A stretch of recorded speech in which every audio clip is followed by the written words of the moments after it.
Bismillahirrahmanirrahim.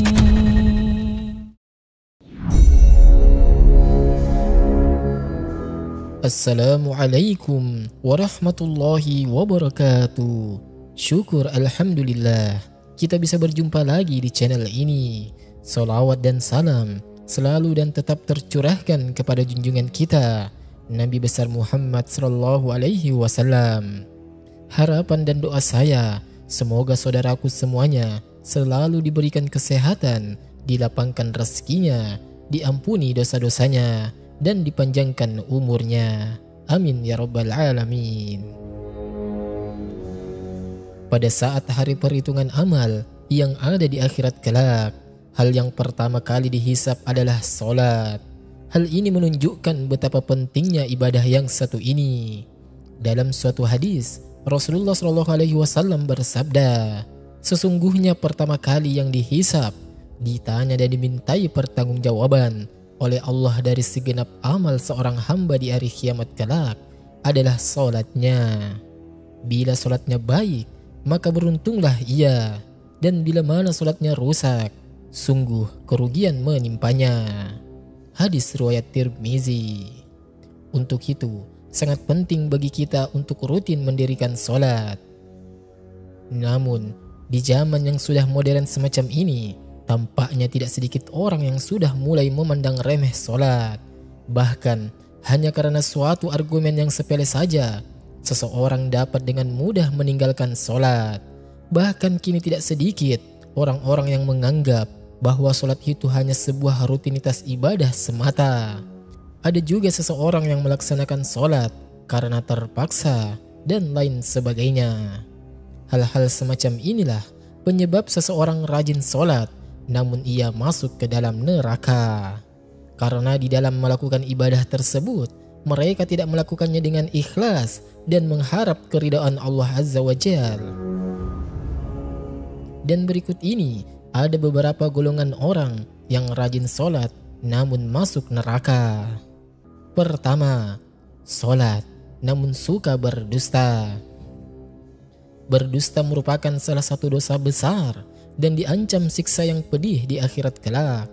Di macam zaman sekarang ini, kebohongan tampaknya sudah menjadi suatu kebiasaan di kalangan masyarakat. Padahal, sekecil apapun suatu kebohongan akan tetap dianggap sebagai dosa besar. Meskipun ada seseorang yang rajin salat dan beribadah, namun jika lisannya suka berdusta, maka salatnya dan ibadahnya akan sia-sia semata. Karena kebohongannya tersebut akan menghapus segala amal-amalnya. Dan jika dia mati dalam keadaan tidak bertaubat kepada Allah, maka dia akan dimasukkan ke dalam neraka. Allah Subhanahu wa Ta'ala berfirman, sesungguhnya yang mengada-ngadakan kebohongan hanyalah orang-orang yang tidak beriman kepada ayat-ayat Allah, dan mereka itulah orang-orang pendusta. Al-Quran Surah An-Nahl ayat ke-105. Berbohong menunjukkan salah satu ciri dari golongan orang-orang yang munafik. Untuk itulah mengapa kita sebagai umat Islam wajib menjauhi yang namanya perbuatan dusta. Karena itu dapat menyengsarakan kita baik di dunia maupun di akhirat. Yang kedua, salat namun masih minum minuman keras. Hal ini tidak jarang kita jumpai di kalangan masyarakat.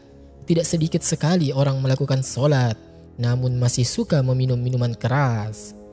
Inilah akibatnya jika menganggap salat hanya sebagai suatu rutinitas semata, sehingga dalam pelaksanaannya tidak dibarengi hati yang ikhlas dan ketakutan kepada Allah Azza wa Jalla. Minuman keras merupakan segala jenis minuman yang memabukkan, dan minuman semacam ini sangat dilarang dalam agama Islam.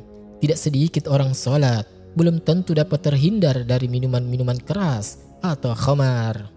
Rasulullah SAW sendiri berkata bahwa setiap minuman-minuman keras itu merupakan induk dari segala macam kejahatan. Bahkan Rasulullah SAW juga melarang setiap muslim untuk mendekati khamar, apalagi sampai meminumnya, baik sedikit ataupun banyak. Khamar merupakan barang haram yang tidak boleh diminum orang yang beragama Islam. Rasulullah SAW juga melaknat orang-orang yang berhubungan dengan minuman-minuman keras atau khamar. Untuk itu, sebagai umat Islam, wajib hukumnya untuk menghindari khamar dan menjauhi dengan sejauh-jauhnya. Dan segeralah bertaubat jika pernah meminumnya. Karena meskipun sholatnya rajin, tetapi jika ia suka meminum minuman keras, maka mereka akan dimasukkan ke dalam neraka. Rasulullah SAW bersabda, barang siapa yang minum khamar, pasti Allah memberi minum kepadanya dari air panas neraka Jahannam. Hadis riwayat Al-Bazzar. Yang ketiga, sholat namun masih percaya dukun. Orang yang sholat namun ia percaya dengan dukun atau tukang ramal merupakan salah satu orang yang dapat dikatakan sholat namun ia masuk ke dalam neraka. Seperti kita ketahui, dukun merupakan orang yang mengaku bahwa dia mengetahui perkara-perkara gaib dan yang tersembunyi. Di dalam hadis riwayat Imam Muslim, orang yang percaya pada dukun, maka sholatnya tidak akan diterima selama 40 hari. Selain itu, percaya dengan dukun merupakan termasuk dalam kategori orang-orang yang berdosa besar, karena hanya Allah sajalah yang dapat mengetahui segala sesuatu. Percaya kepada dukun juga dapat dikategorikan sebagai tindakan musyrik, karena dukun itu merupakan orang yang bersekutu dengan setan. Dan jika kita mempercayainya, maka kita akan terkena dosa syirik.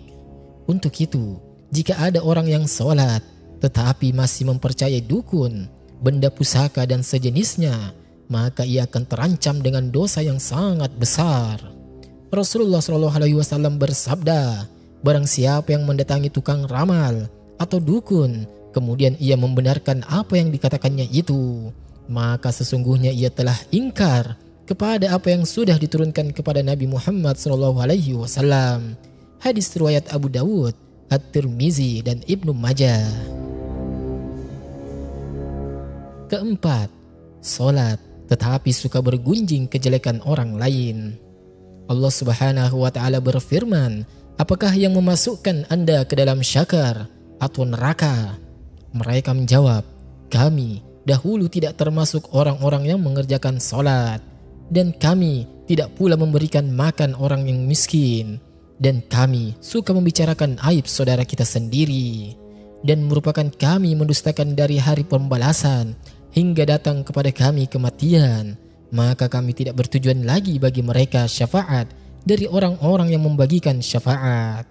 Quran Surah Al-Mudatsir ayat ke-42 sampai ke-48.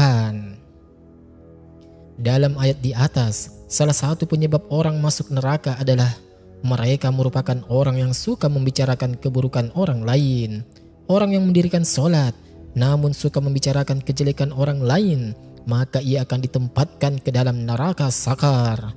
Allah melarang kita untuk membicarakan aib orang lain. Allah berfirman, hai orang-orang yang beriman, jauhilah berburuk sangka, karena sebagian dari berburuk sangka itu adalah dosa. Dan janganlah mencari-cari keburukan orang lain, dan janganlah menggunjing satu sama lain. Adakah salah seorang di antara kamu yang suka memakan daging saudaranya yang sudah mati? Maka tentulah kamu merasa jijik kepadanya. Dan bertakwalah kepada Allah, sesungguhnya Allah Maha Penerima Taubat, lagi Maha Penyayang. Quran Surah Al-Hujurat ayat ke-12. Yang kelima, sholat namun mengabaikan anak yatim. Orang-orang yang sholat namun mengabaikan anak yatim merupakan termasuk dalam golongan orang-orang yang mendustakan agama. Hal ini sudah jelas diterangkan dalam Al-Quran, Surah Al-Ma'un. Maka orang yang sholat namun tidak mau menolong orang-orang miskin, mengabaikan anak yatim, dan enggan menolong sesama, merupakan termasuk dalam orang-orang yang celaka, sehingga sekalipun ia ahli ibadah, maka ia juga dapat masuk ke dalam neraka, karena ia menyia-nyiakan anak yatim. Sahabat beriman yang dimulakan Allah, hikmah yang bisa kita ambil dari keterangan tadi adalah siapapun orangnya yang sholat tetapi masih melakukan hal-hal yang disebutkan tadi, kemungkinan besar ia akan masuk ke dalam neraka. Apalagi orang yang enggan atau tidak mau melakukan sholat. Na'udzubillahi min dzalik. Mudah-mudahan kita dijadikan oleh Allah Azza wa Jal orang yang selalu mendirikan sholat. Amin ya rabbal alamin. Wallahu alam bisawab. Wassalamualaikum warahmatullahi wabarakatuh.